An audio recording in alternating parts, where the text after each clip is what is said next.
Так, ребят, всем привет! Хочу вас познакомить со своим учителем, Алекс. Всем привет! Каково это чинить технику в яхте 12, которая стоит 12 миллионов долларов? Я не скажу, что сложно. Да? Просто exciting, да? Немножечко так возбужденно себя чувствуешь, потому что прикасаешься к чему-то такому очень-очень-очень дорогому. Но мы только что справили задачу. Да, отлично.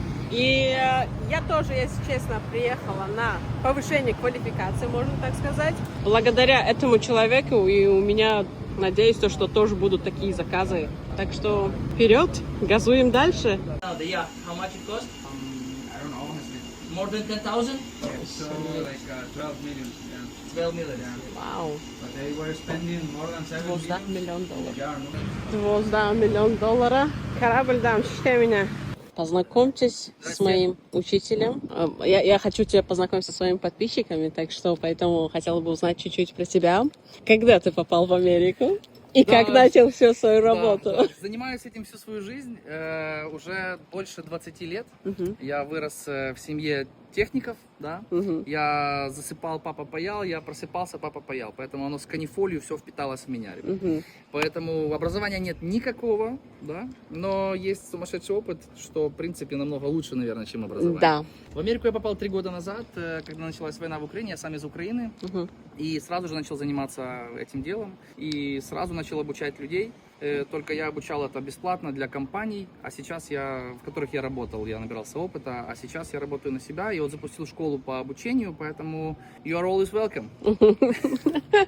То есть все те, кто меня спрашивал про обучение, вы можете, если хотите, написать мне. Я обязательно могу оставить контакты и отмечу Алекса в этом видео. Вы сможете увидеть его работы, почему я пришла именно к нему, потому что он работает уже более с такими, как сказать, commercial, все такое, что-то на богатом, да, чинить? Ну, машина техника, как обычно.